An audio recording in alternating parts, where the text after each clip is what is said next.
प्यारे बच्चों, सुप्रभात। आज हम करेंगे कोर्स एक परिचय पाठ का अगला पार्ट।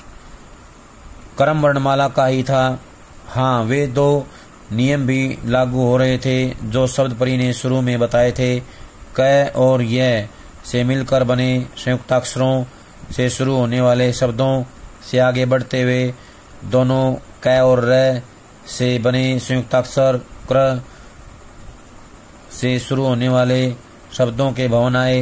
क्रंदन और क्रंदित के बाद क्र का नंबर आया और क्रमशः इत्यादि शब्दों के भवन आए। फिर क्रा, क्री इत्यादि से प्रारंभ होने वाले शब्दों के भवन आते गए। क्र के बाद कल एवं कव से शुरू होने वाले शब्द आए। फिर शुरू हुआ कुश से प्रारंभ होने वाले शब्दों के भवनों का सिलसिला। यह इस श्लोक के नियमों के अनुसार ही था। चूंकि कुश संयुक्ताक्षर क और स से मिलकर बना है, अतः इसे क और व से मिलकर बने कव संयुक्ताक्षर से शुरू होने वाले शब्दों के बाद ही आना था। चंद्रिका खुश होकर बोली, अब बात मेरी समझ में आ गई। इसका अर्थ यह हुआ कि चूंकि त्रय संयुक्ताक्षर तय और र वर्णों से मिलकर बना है, अतः इससे शुरू होने वाले शब्दों के भवन तय खंड के नियमानुसार निर्धारित स्थलों पर आएंगे। शब्द परी प्रशंसा भाव से मुस्कुराई। हाँ, बिल्कुल ठीक। जय संयुक्ताक्षर जय और य वर्णों से या वर्णों के संयोग से बना है, अतः इससे प्रारंभ होने वाले शब्दों के भवन जय खंड में अपने निर्धारित स्थानों पर आएंगे। श्रय संयुक्ताक्षर श और र वर्णों से मिलकर बना है, अतः इससे शुरू होने वाले शब्दों के निवास स्थल स खंड में होंगे। रथ चलता जा रहा था। थोड़ी देर में च खंड आ गया। इस श्लोक के नियमों के हिसाब से पहले च उपखंड आया। चंद्रिका खुशी से चिल्ला पड़ी। शब्द परी बोली, लो तुम्हारा उपखंड तो आ गया। तुम्हारा घर तो इसी उपखंड में होगा। बिल्कुल ठीक। थोड़ी देर में इस राजमार्ग के किनारे मेरा घर आने वाला है।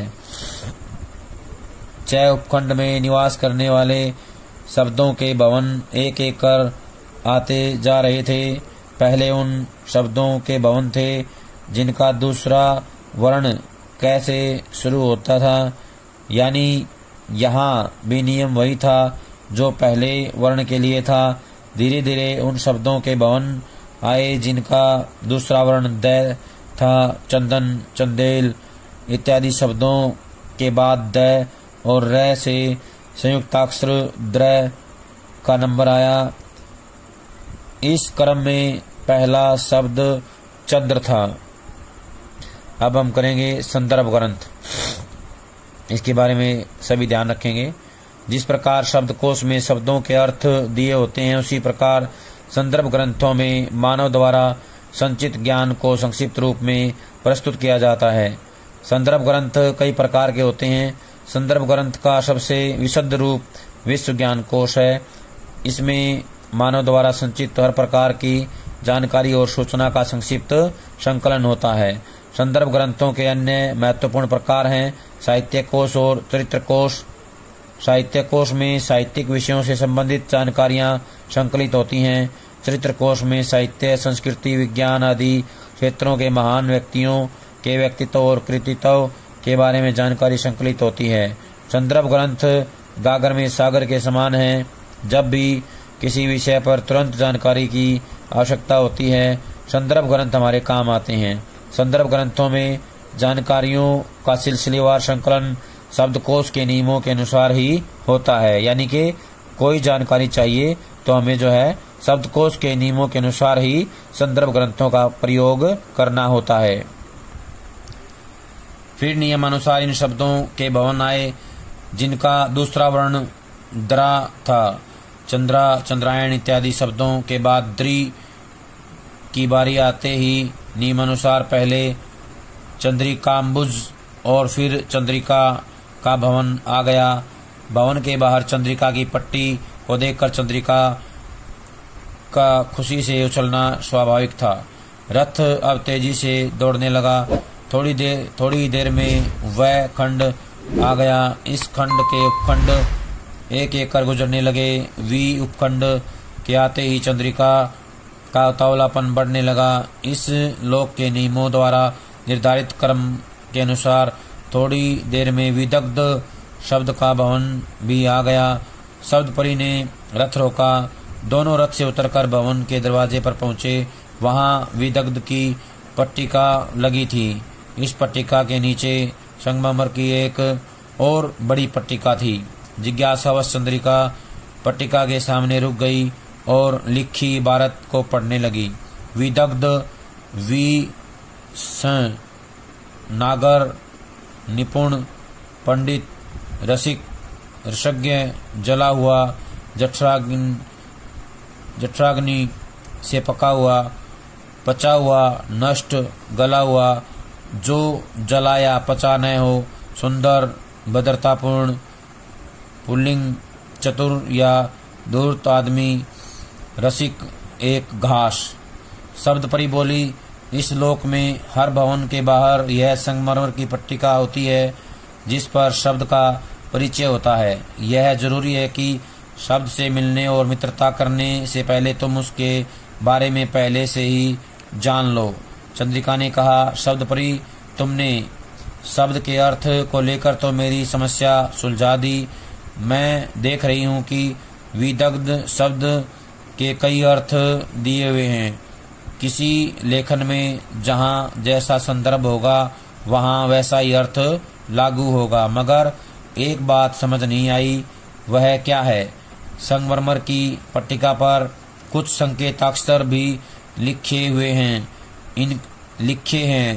उनके अर्थ क्या हैं?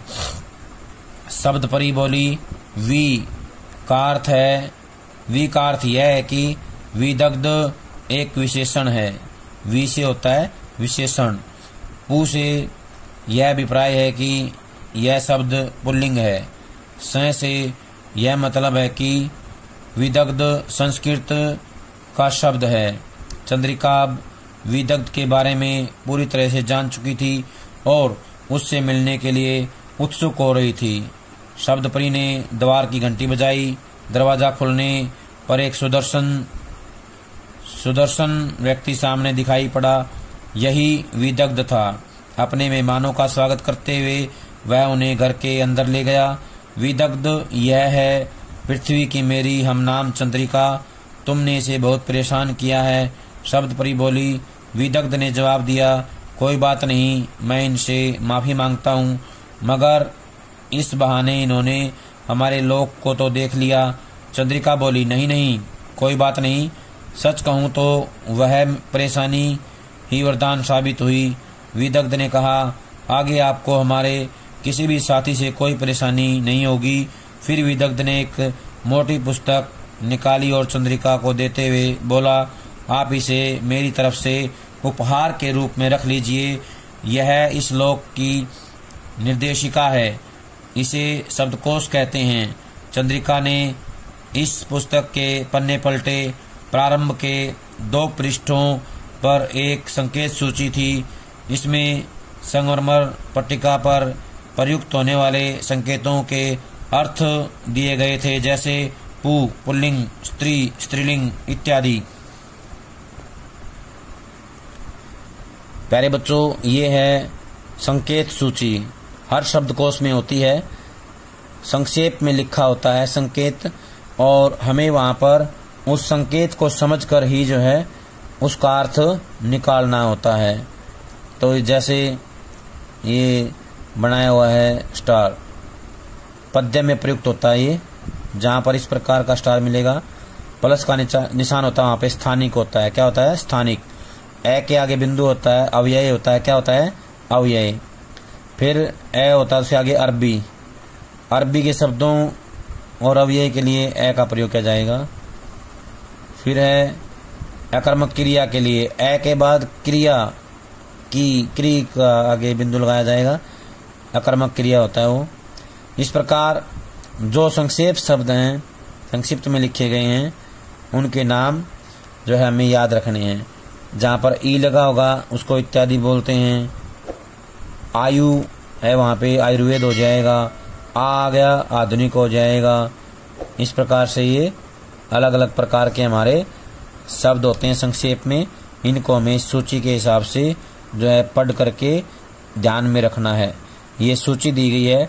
संकेत हर शब्दकोश में अलग अलग प्रकार से एक सूची दी होती है, तो वहाँ से पहले हमें सूची को पढ़ना है, फिर हमें पता लगेगा वो जो शब्द है किस प्रकार का है। अरबी का है, उर्दू का है, हिंदी का है, संस्कृत का है, तुर्की का है, और उसका अर्थ क्या होता है, एकवचन है, बहुवचन है, पुल्लिंग है।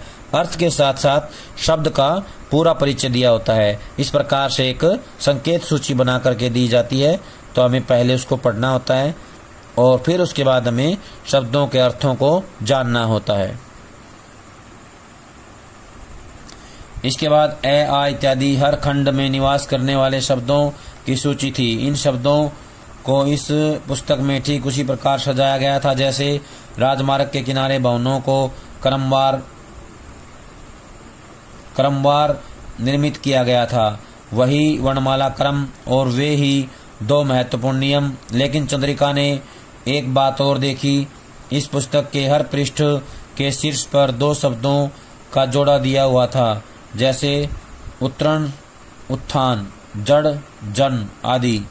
इसका क्या उद्देश्य है? चंद्रिका ने पूछा। विदग्ध बोला, यह हमारे साथियों की तलाश को आसान बनाता है। हर पृष्ठ के ऊपर दिए गए शब्द युग्म का पहला शब्द उस पृष्ठ का पहला शब्द होता है। दूसरा शब्द पृष्ठ के आखिरी शब्द को दर्शाता है। इस प्रकार पूरे पृष्ठ पर उसी शब्द को तलाशने की जरूरत नहीं होती। शब्द युग्म को देखकर ही पता चल जाता है कि इस पृष्ठ पर इच्छित शब्द का होना संभव है या नहीं। विदग्ध को चंद्रिका ने धन्यवाद दिया। फिर दोनों बाहर निकले। चलो मैं तुम्हें वापस छोड़ दूं, शब्दप्री ने कहा। फूलों का रथ एक बार फिर हवा में उड़ रहा था। वापसी यात्रा के दौरान चंद्रिका ने देखा कि रथ किसी और लोक के ऊपर से गुजर रहा है। यह कौन सा लोक है? जैसे हमारा शब्दलोक है वैसे ही इस लोक को विश्व ज्ञान लोक कहते हैं। इसमें विश्व की जानकारी दी जाती है। हाँ, यहाँ भी वैसा ही राजमार्ग है और वैसे ही मार्ग के एक तरफ भवन बने हुए हैं, चंद्रिका ने कहा। शब्दप्री बोली, विश्व ज्ञान लोक में भी भवनों को उसी प्रकार या उसी तरह से क्रमवार व्यवस्थित किया गया है जिस प्रकार हमारे शब्दलोक में। अंतर यह है कि हमारे यहाँ शब्द निवास करते हैं और इस लोक में जानकारियाँ निवास करती हैं, यानी कि इसमें जानकारियाँ दी जाती हैं। क्या मतलब? मतलब यह है कि तुम्हें मानव ज्ञान से संबंधित जो भी सूचना या जानकारी चाहिए वह इस लोक के निवासियों से मिल जाएगी। शब्दप्री आगे बोली, इस लोक की निर्देशिका विश्व ज्ञान कोश के नाम से जानी जाती है। चंद्रिका यह जानकर बड़ी खुश हुई। अब जब उसे किसी विषय पर संक्षिप्त जानकारी की जरूरत होगी तो उसे ज्यादा भटकना नहीं पड़ेगा। एक ही स्थान पर उसे हर विषय की संक्षिप्त जानकारी मिल जाएगी। रथ अब किसी अन्य लोक के ऊपर से उड़ रहा था। शब्दप्री बोली, यह चरित्र लोक है, यहाँ भी जानकारियाँ ही निवास करती हैं। अंतर यह है कि ये जानकारियाँ विचारकों, साहित्यकारों, वैज्ञानिकों आदि के संक्षिप्त परिचय और उपलब्धियों तक ही सीमित रहती हैं। जानकारियों को क्रमवार रूप से व्यवस्थित करने का नियम हमारी तरह ही है, यानी जब भी मुझे किसी भी क्षेत्र के महान व्यक्ति के बारे में जानना होगा तो मेरी मदद इस लोक के निवासी करेंगे। हाँ चंद्रिका, यह भी जान लो कि यहाँ निर्देशिका को व्यक्ति कोश या चरित्र कोश कहते हैं।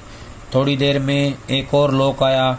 शब्दप्री ने बताया, यह साहित्य लोक है, यहाँ साहित्य से संबंधित विषयों की जानकारियाँ निवास करती हैं। इस लोक की निर्देशिका साहित्य कोश कही जाती है। मैं समझती हूँ जानकारियों के क्रमबद्ध प्रस्तुतिकरण का नियम इस श्लोक में भी वही होगा। हाँ चंद्रिका, बिल्कुल ठीक। शब्द परी बोली। रथ अब पृथ्वी के निकट पहुंच रहा था। थोड़ी देर में चंद्रिका का घर आ गया। चंद्रिका को वापिस छोड़ने के बाद शब्द परी फिर छाया में बदल गई और धीरे धीरे विलीन हो गई। चंद्रिका की अचानक आंख खुली तो क्या सब कुछ सपना था? मगर सामने तो वही पुस्तक रखी थी। अगर सब कुछ सपना था तो वह पुस्तक आई कहाँ से? इसका रहस्य भी खुल गया। लता दीदी कमरे में आई। तुम्हारे जन्मदिन पर मैंने तुम्हें उपहार देने का वायदा किया था। तुम्हारा उपहार सामने है। पढ़ने में तुम्हारी अभिरुचि को देखते हुए मैंने सोचा कि तुम्हारे लिए शब्दकोश से बेहतर कोई उपहार नहीं हो सकता। धन्यवाद दीदी, तुमने मेरे दिल की आवाज़ सुन ली। फिर वह लता दीदी से लिपट गई। प्यारे बच्चों, ये था हमारा पाठ कोश एक परिचय। सभी इसको ध्यान से पढ़ेंगे, समझेंगे और इसके प्रश्नोत्तर अपनी कॉपी में लिख करके याद करेंगे। जब तक अगली वीडियो नहीं आती है तब तक सभी इस काम को पूरा कर लें। सभी का बहुत बहुत धन्यवाद।